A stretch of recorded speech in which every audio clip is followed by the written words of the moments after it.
नमस्कार, EMS TV में आपका स्वागत है। मैं हूं आपके साथ आकाश। जिस तरीके से मध्य प्रदेश में मंत्रिमंडल का विस्तार अभी तक नहीं हुआ है, कोरोना संक्रमण हावी है और ऐसा कहा जा रहा है कि एक दो दिनों में मंत्रिमंडल का विस्तार होगा। लेकिन क्या कुछ इसके पीछे की राजनीति है, क्या कुछ चीजें हो रही हैं, क्या नहीं हो रही हैं, इन सभी चीजों के लिए बातचीत करने के लिए हमारे साथ मौजूद हैं एक्सप्रेस मीडिया सर्विसेज के प्रधान संपादक और वरिष्ठ पत्रकार सनत कुमार जैन जी। सर, आपका बहुत बहुत स्वागत है। सर, सबसे पहले मैं यहाँ पे जानना चाहूंगा, जिस तरीके से आप देख रहे हैं मध्य प्रदेश की राजनीति दिन ब दिन बदलती जा रही है, कोरोना संक्रमण फैला हुआ है और 3 महीने से मंत्रिमंडल का विस्तार नहीं हुआ है, 5 ही मंत्री हैं, पूरे मंत्रिमंडल का विस्तार नहीं हुआ, तो आप इसे किस तरीके से देखते हैं? देखिए, कांग्रेस के जो 22 विधायक जब कांग्रेस छोड़ के गए तो भाजपा के पास जो बहुमत है वो निश्चित रूप से कांग्रेस की तुलना में ज़्यादा है। लेकिन इसकी सबसे बड़ी समस्या ये आ रही है कि जो 22 विधायक कांग्रेस छोड़कर बीजेपी में गए थे, जी। अब उन्होंने इस्तीफे दे दिए हैं और फिर से चुनाव होना है। जो समझौता हुआ तो ये वो कोई विचारधारा के कारण भाजपा में नहीं गए। जी। तो उन्होंने ये कहा था कि मेरे 8 मंत्री 22 में से 8 विधायकों को जो इस्तीफा दे रहे हैं उन्हें मंत्री बनाना होगा, और वो भाजपा ने स्वीकार कर लिया था। तो 8 मंत्री कम से कम इन्हें सिंधिया गुट के लोगों को बनाना है जो कांग्रेस के बागी हैं। अब सबसे बड़ी दिक्कत ये हो रही कि जैसे ही उनको बनाने की बात आई तो भाजपा का जो मंत्रिमंडल बनना है उसमें जो वरिष्ठ भाजपा के विधायक हैं, जो पूर्व मंत्री हैं, और उनको जगह नहीं मिल पा रही है। जी। और उसको लेके एक जो व्यवधान आया, और 2 तरीके से व्यवधान आया। एक तो मंत्रिमंडल को लेके आया कि मंत्रिमंडल में शामिल नहीं किया जा रहा है, और बाकी जगह जो विधायक आए हैं अब टिकट भी उन्हीं को दी जाएगी। तो वो भाजपा की जो सीट थी जहाँ से इस बार कांग्रेस के विधायक चुनाव जीत के आ गए थे, वहाँ के जो भाजपा के नेता हैं जो चुनाव हार गए थे, वो इस बात को स्वीकार नहीं कर पा रहे कि आप उन्हें टिकट दो। जी। तो इसको लेके एक बगावत सरी की स्थिति लगातार देखने को मिली, और उसमें भाजपा के जो पूर्व विधायक हैं या जो चुनाव हार गए थे या जो मंत्री नहीं बन पा रहे हैं, वो काफ़ी आक्रोशित हैं। और इस आक्रोश को मना बन बन मतलब कम करने में पूरा भाजपा को मेहनत करनी पड़ रही है, जिसके कारण 3 महीने से ज़्यादा समय हो गया और पूरा मंत्रिमंडल का विस्तार नहीं हो पाया। दूसरी चीज ये भी देखने में आ रही है कि ऐसा कहा जा रहा है कि जो या तो वरिष्ठ विधायक रह चुके हैं भाजपा के, या 2 या 3 बार से ज्यादा मंत्री रह चुके हैं, उन्हें इस बार मंत्री पद नहीं दिया जाएगा, जिसको लेकर भी एक अंतर्कलह की स्थिति सामने आ रही है। देखिए, क्या हो रहा है कि जो वरिष्ठ मंत्री हैं, पूर्व मंत्री हैं जी। उनकी काफ़ी 3-3 बार 4-4 बार वो रह चुके हैं, तो उनको मंत्रिमंडल में शामिल नहीं करना तो वो उनकी नाराज़गी को बढ़ाने वाला है। कुछ इसी तरीके से कि भाजपा के बहुत सारे विधायक ऐसे हैं जो 4 बार 3 बार 4 बार से ज़्यादा चुनाव जीत चुके हैं, और वो भी मंत्रिमंडल में आना चाहते हैं। यदि भाजपा उन्हें शामिल नहीं करती है तो वो भी बड़े एग्रेसिव मुद्रा में है कि भाई मैं 4 बार का विधायक हो गया, हमारे क्षेत्र को अभी तक समय नहीं मिला और हमें नहीं दे। तो इसके लिए इन्होंने एक फार्मूला बनाया है कि जो 3 बार मंत्री रह चुके हैं, ऐसा कहा जा रहा है, तो उनको इस बार हम मंत्रिमंडल में शामिल नहीं करेंगे, लेकिन उन्हें अपेक्स बैंक, जिला सहकारी बैंक या निगम मंडलों में स्थान देके और हम उन्हें एकोमोडेट करेंगे। तो ऐसा करके मनाने की कोशिश की जा रही है। तो चूंकि वो वरिष्ठ हैं, भाजपा के लोग हैं और इतने सालों से जुड़े हुए थे, तो वो कम से कम मान जाएं जो ऑलरेडी मंत्री रह चुके हैं। अब इसके लिए आज दिन भर में चर्चाएं होंगी, और संभवतः ये जो फार्मूला उन्होंने बनाया है, तो ये किसी ज़माने में कांग्रेस में 67-68 के दशक में हुआ था। अच्छा। एक कामराज योजना लागू की गई थी, और उस कामराज योजना में जितने वरिष्ठ नेता थे उन्हें मंत्रिमंडल से बाहर रखा गया था। अच्छा। और नए युवाओं को मंत्री पद में शामिल किया गया था। इसी तरीके से जब प्रधानमंत्री नरेंद्र मोदी ने शपथ ली थी, तो उस समय बहुत से वरिष्ठ जो नेता थे भाजपा के, उनको मार्गदर्शक मंडल पे ला के और उन्हें मंत्री नहीं बनाया गया। उसमें लाल कृष्ण आडवाणी जी भी थे, मुरली मनोहर जोशी जी भी थे। तो चूंकि इन लोगों की निष्ठा इतनी हो चुकी होती, इतनी साल सर्विस दे चुके होते हैं, तो फिर इनको नाराज होने का कोई कारण नहीं बनता। जीवन में वो सब कुछ पार्टी से पा चुके हैं, ऐसा माना जाता है, तो वो मान जाते हैं। लेकिन ये जो बाकी के लोग हैं जिन्हें ये अवसर नहीं मिला, उनको बनाना भाजपा के लिए बड़ा मुश्किल हो रहा है। अच्छा, दूसरी चीज ये भी निकल के आ रही है कि कोरोना संक्रमण बहुत तेजी से फैल रहा है मध्य प्रदेश में। मंत्रिमंडल था नहीं, 5 मंत्रियों के भरोसे सरकार चल रही थी, और 3 महीने तक बहुत सारी दूसरी योजनाएं भी हैं, कर्ज माफी हो, मनरेगा हो, या विभिन्न शासन की योजनाएं हैं, वो सब ऐसी रुकी हुई हैं। उसको लेके आप क्या कुछ कहेंगे? 3 महीने। देखिए, जिस तरीके से राजनीति में परिवर्तन हुआ, कांग्रेस के 22 विधायकों ने इस्तीफा दे दिया और राजनीतिक अस्थिरता फैली, तो मैं समझता हूँ ये मध्य प्रदेश का दुर्भाग्य है जी कि पिछले 3 महीने में जो हम देख रहे हैं वो वैसा कभी देखा नहीं। जी बिल्कुल। देखिए, मुख्यमंत्री बदल गए, मंत्रिमंडल नहीं बना, नया डीजी आया जी, नया सीएस बना, मुख्यमंत्री भी नए, बिना मंत्रियों की सरकार चल रही है।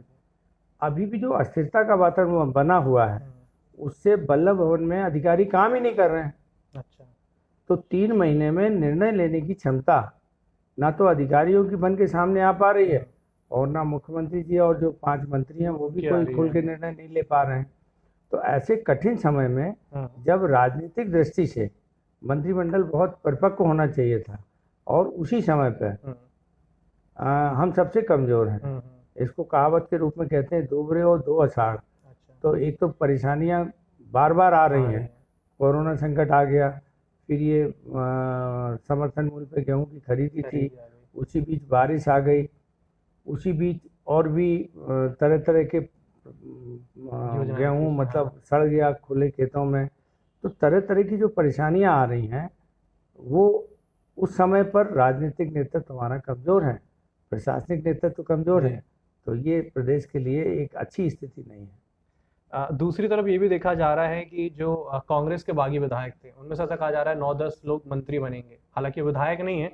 तो आप इसे किस तरीके से देखें? लगता है कि मंत्रिमंडल इस तरीके से कुछ काम कर पाएगा आगे, कुछ इसमें सामंजस्य कैसा रहेगा? देखिए, जो कांग्रेस के 22 विधायकों ने दल बदल किया था, उसमें से 6 मंत्री थे। तो वो 6 मंत्री अपना मंत्री पद छोड़ के और पार्टी छोड़ेंगे, ये तो संभव नहीं था। तो उस समय जब ज्योतिरादित्य सिंधिया और भाजपा हाईकमान की बात हुई होगी, तो 8 उनके जो विधायक इस्तीफा देने वाले थे, उनको मंत्री बनाने के लिए सहमति भाजपा हाईकमान ने दी थी। और खुद मेरा जहाँ तक ध्यान है कि नड्डा जी बेंगलोर गए थे, और उन्होंने इन विधायकों को आश्वस्त किया था कि हम 8 लोगों को मंत्री बनाएंगे, और बाकी लोगों को जो भी इस्तीफा दे रहे हैं उनको उसी कॉन्स्टिट्यूंसी से फिर टिकट देंगे और चुनाव लड़ा के जिता के लाएंगे। तो अब 2 बातें हो रही कि यदि इनको मंत्री बनाया गया, तो सिंधिया के जो समर्थक हैं या सिंधिया हैं, उनकी भाजपा में स्वीकारता बनेगी जनता के बीच में कि वो अब भाजपा के नेता हैं, और भाजपा ने उन्होंने एक्सेप्ट कर लिया है। और वहीं ये जो जितने 22 विधायकों ने इस्तीफे दिए थे, उन्हें ये भरोसा दिलाया गया था कि हम तुम्हें चुनाव जिता के लाएंगे। यदि भाजपा को अपनी सरकार बनाए रखनी है, तो इन 22 लोगों को जिताना पड़ेगा। यहाँ तक तो बात ठीक थी, लेकिन इसकी बड़ी तीव्र प्रतिक्रिया जो भाजपा ने नहीं सोचा था वो हुई है। तो जो भाजपा के लोग इनसे 1000, 1500, 2000, 4000 वोटों से हारे थे, और इतने वर्षों से वो वहाँ काम कर रहे थे, कुछ पूर्व विधायक भी हैं, तो अब उनका कहना यह है कि ये हमारी छाती पर एक नए व्यक्ति को लाके आपने खड़ा कर दिया, तो हमारी राजनीति तो खत्म हो जाएगी। तो वो जो विद्रोह हो रहा है पूरी 22 कॉन्स्टिट्यूंसी में, उससे निपटना भाजपा के लिए बड़ा मुश्किल हो रहा है। तो ये जो आंतरिक कलह पिछले 3 महीने में बनी है, उस आंतरिक कलह के कारण ये मंत्रिमंडल का विस्तार चला था, बार बार टल रहा था, और अभी भी ये किस रूप में आगे जाएगा, क्योंकि अभी ये मंत्रिमंडल में विस्तार हो भी जाएगा, ये मंत्री बन भी जाएंगे, तो ये चुनाव जीत पाएंगे कि नहीं जीत पाएंगे ये पता नहीं। भाजपा का संगठन उनके लिए काम करेगा कि नहीं करेगा ये भी पता नहीं है, और ये इनको स्वीकार करने की स्थिति है या नहीं है।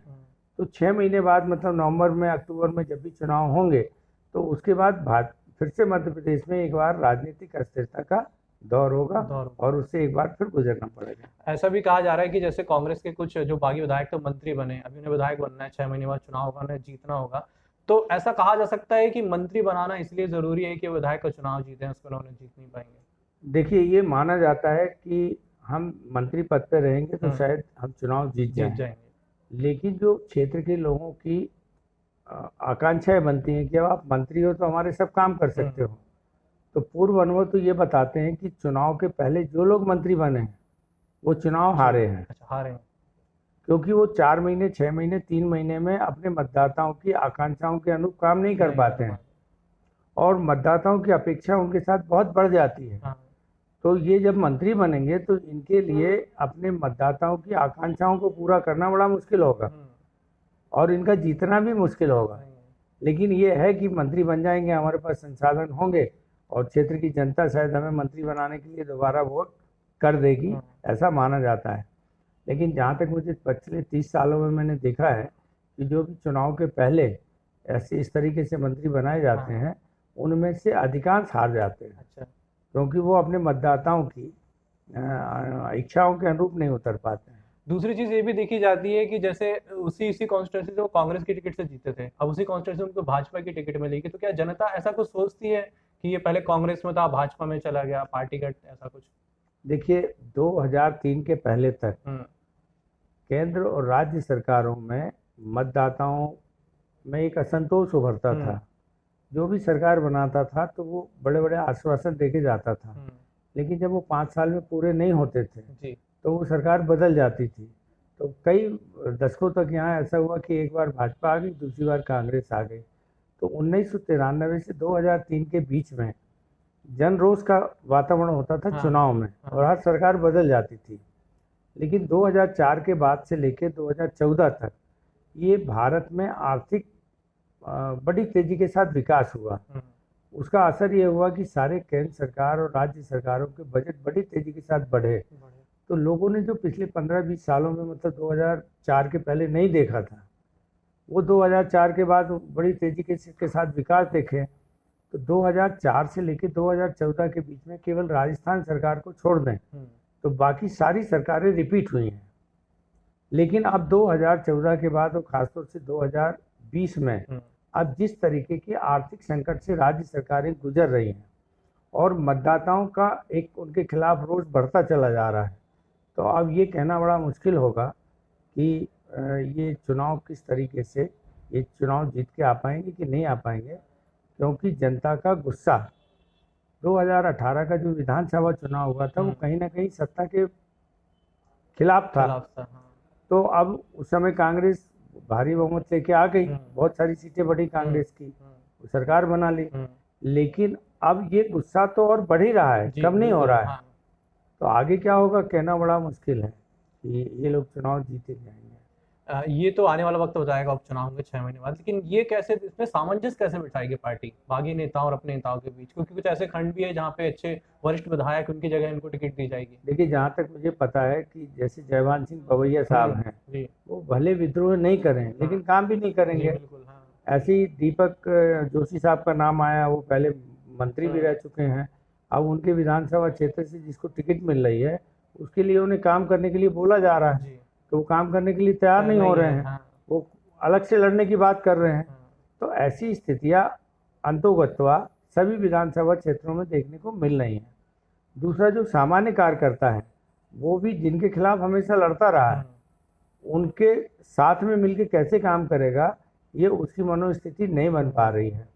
तो ये कहना कि ये चुनाव में यदि ये जो 22-24 विधानसभा क्षेत्रों के जो चुनाव होने हैं इसमें ये सारे लोग जीत के आ जाएंगे तो ये बड़ा मुश्किल है।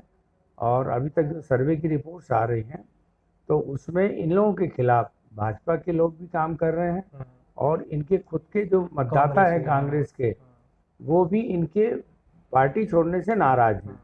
तो कठिन चुनाव तो बहुत कठिन होंगे। आखिरी सवाल मैं यहाँ पे पूछूंगा, आज मुख्यमंत्री शिवराज सिंह चौहान ने ये कहा मंत्रिमंडल विस्तार को लेकर कि मंथन होता है तो अमृत बढ़ता है और विष शिव पी जाते हैं, तो इसको किस इस तरीके से देखा कुछ जा रहा है कि शिवराज सिंह चौहान के अपने पसंदीदा मंत्रियों के नाम लिस्ट में से कट गए, ऐसा कुछ कहा जा सकता है? नहीं, ये तो जैसे हर किसी को अपना विश्वास बनाए रखने के लिए कुछ कहा जाता है, तो ये समुद्र मंथन सरी की तो स्थिति है नहीं जहाँ देवता और राक्षस आपस में अमृत के लिए लड़ रहे थे। यहाँ अमृत की लड़ाई तो है नहीं, सत्ता तो बदल चुकी। अब जो भी लड़ाई लड़ना पड़ रही है उन्हें वो देवताओं को देवताओं से लड़ना पड़ रहा है। भाजपा के लोगों से लड़ाई हो रही है, इनकी कांग्रेस के लोगों से लड़ाई नहीं हो रही है। तो मंथन कहाँ से निकलेगा? तो मंथन निकलने के लिए दो अलग अलग पक्ष होते, ये राक्षस होते, वो देवता होते, और उनकी लड़ाई में हम समुद्र से मंथन निकाल रहे हैं। अब सत्ता तो भाजपा के पास है ही, और अभी जो असंतोष है वो भाजपा के लोगों में है, भाजपा के वरिष्ठ नेताओं में है, भाजपा के कार्यकर्ताओं में है, सिंधिया और भाजपा के नेताओं के बीच में है, और यहाँ सत्ता संघर्ष है। मतलब आपस में ये लोग लड़ रहे हैं आपस में सत्ता संघर्ष है। तो बाहर वाले का सत्ता संघर्ष में तो हम जीत के आ गए, कि कांग्रेस अपदस्थ हो गई, लेकिन अब यहाँ तो इन्हें खुद अपने से लोगों से लड़ना पड़ रहा है।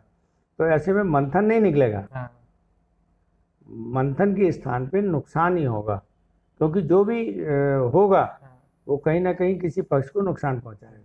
सर, मुझसे बात करने के लिए बहुत बहुत धन्यवाद। तो ये तो आने वाला वक्त बताएगा कि उपचुनाव के बाद क्या कुछ सीटें होती हैं, कौन सी पार्टी आगे आती है, भाजपा जीतती है, वापस कांग्रेस सत्ता में आती है, और मंत्रिमंडल का विस्तार भी होने वाला है। तो फिलहाल खास बातचीत में इतना ही। नमस्कार।